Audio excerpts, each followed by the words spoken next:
love me, this I know. Your arms will never ever let me go. You'll be there by my side forever, together till the end of time. Why should I ever be afraid? You with me every day. I know you are my strength, and you're the one who saves always. Your love is so unshakable.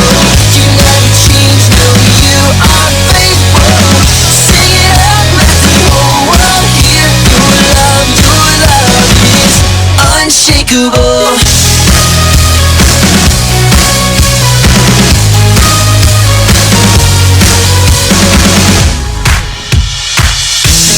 Love me, this I know. Your love is something that I love to show. You teach me every day that I can't live to give your love away. Why should I ever be afraid? You're with me every day. I know you are my strength, and you're the one who saves always.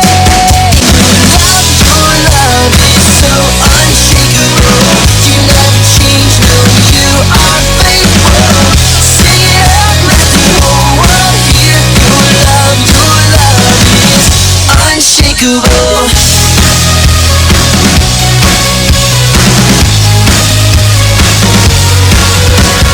You are always with me.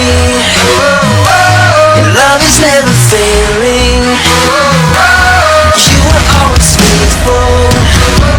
Your love is unshakable. Your love is so unshakable. You never change, no, you are faithful. Sing it up, let the whole world hear. Your love is unshakable. Your love is so unshakable. You never change, no, you are faithful. Sing it up, let the whole world hear. Your love is unshakable.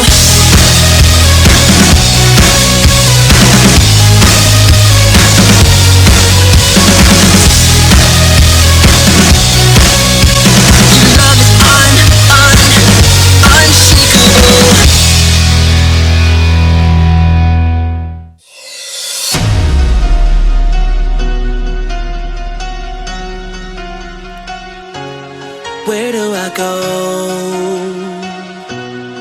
when there's no one else to turn to? Who do I talk to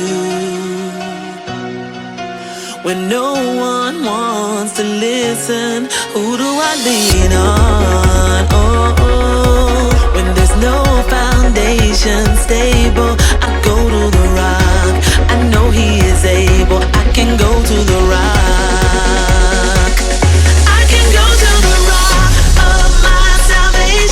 I go to the stone that the builders rejected. I run to the mountain, and the mountain stands by me. When all around me is sinking sand, on Christ the solid rock I stand. When I need a shelter, when I need a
Welcome to Story Lab.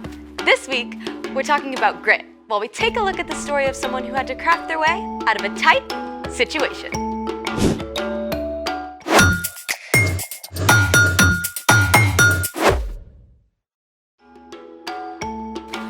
Hey, I'm Sebastian. And I'm Skylar. What does grit mean, Skylar? Grit is refusing to give up when life gets hard. I think I deserve a grit award. What for? Yesterday, my little cousin lost her tooth swimming at the Y. I spent half an hour diving for it. I found it for her.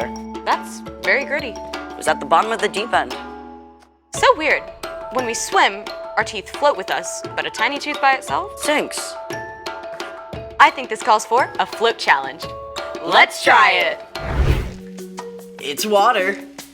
What should we test to see if it floats? I've opened up the chat for suggestions. Fluffy cookie wants us to try pumpkin. Do we have a pumpkin?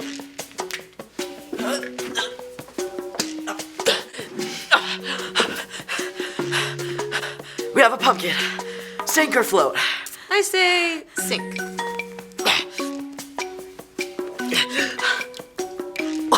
It floats?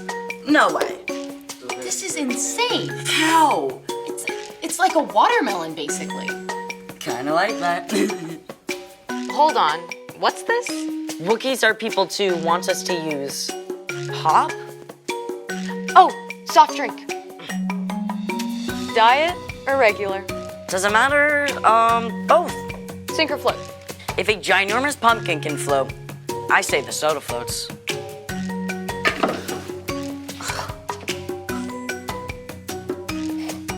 What?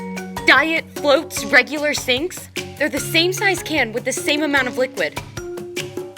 I feel like everything's upside down.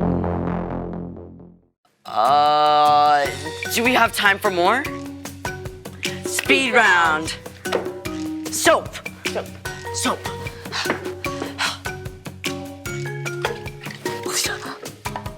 Bowling ball. Bowling ball. Bowling ball. Bowling ball. Bowling ball. Bowling ball. Oh, this is heavy. Okay. It floats? What? Rubber chicken. Wow. Thought I was gonna sink. But why? None of it makes sense. Density. You're calling me dense? No.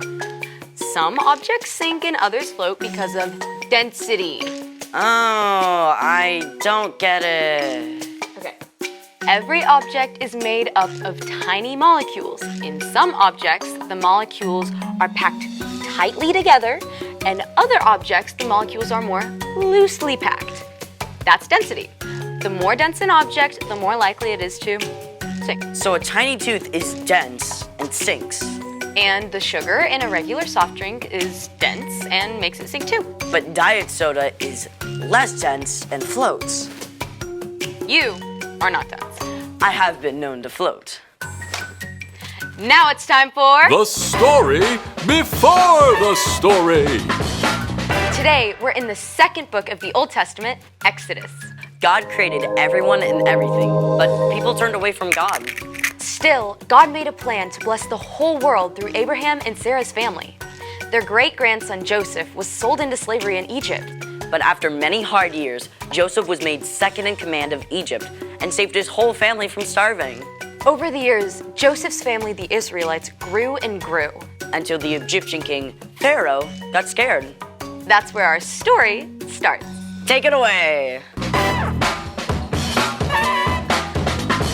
Hey everyone! So, the Egyptian pharaoh was scared. There were so many Israelites, he thought they might join the Egyptians' enemies. So Pharaoh forced the Israelites into slavery. And that's the way it was for hundreds of years. But no matter how hard the Egyptians made the Israelites work, the Hebrew family still continued to grow. Preposterous! I declare that all Hebrew baby boys must be thrown into the Nile River. I know, this was terrible news. God had promised to bless the whole world through the Israelites. But not only were they enslaved now, they were in danger of being completely wiped out. And in the middle of all this, a woman from the tribe of Levi, Jochebed, and her husband Amram were about to have a brand new baby. Where does this part go? So insert part F at right angles with part M before locking part Z. Pyramids have got nothing on crib assembly. So if Jochebed gave birth to a baby girl, they wouldn't need to worry about Pharaoh's law. But when Jochebed had her baby, you guessed it. It's a boy! Pharaoh is not touching this baby.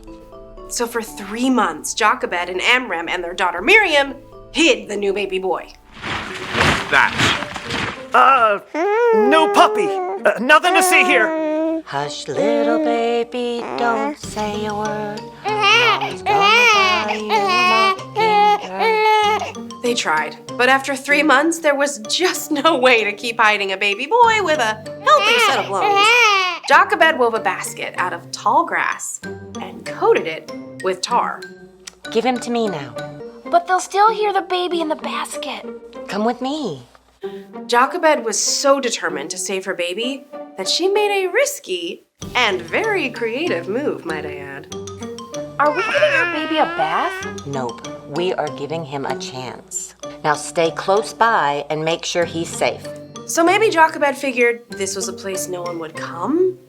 Or maybe she knew it was the favorite bathing spot of Pharaoh's daughter.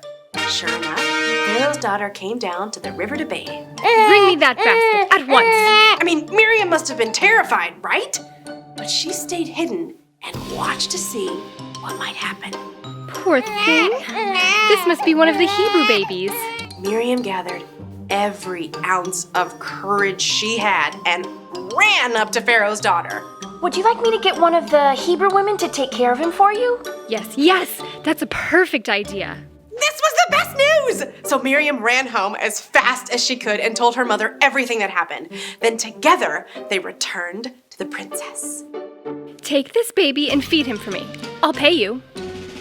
I promise. I will treat him like my very own son. And she got paid! Jochebed was able to care for her son at home. And when he grew up, she took him to live at the palace with the Pharaoh's daughter. The princess called him Moses, a word that meant to draw out, because she pulled the baby out of the water. Get it? The end. That's amazing.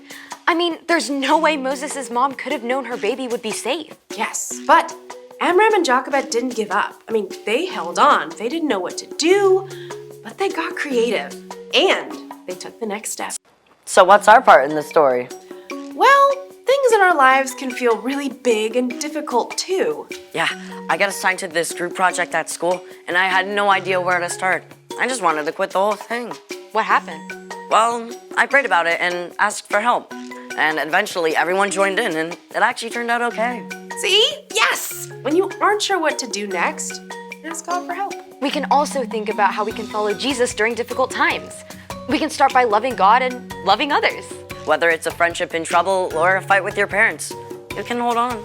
Stay with it. God will be with you, even when things get messy. I think you guys got it. I'll see you next time. Bye. Bye! So here's the thing.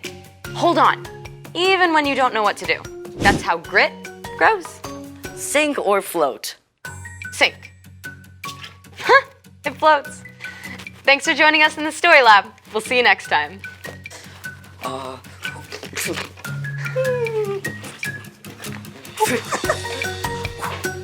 For last time. Oh, it's sunk. Moses' mom and sister had a big problem to solve: how to keep Moses safe from Pharaoh's evil decree.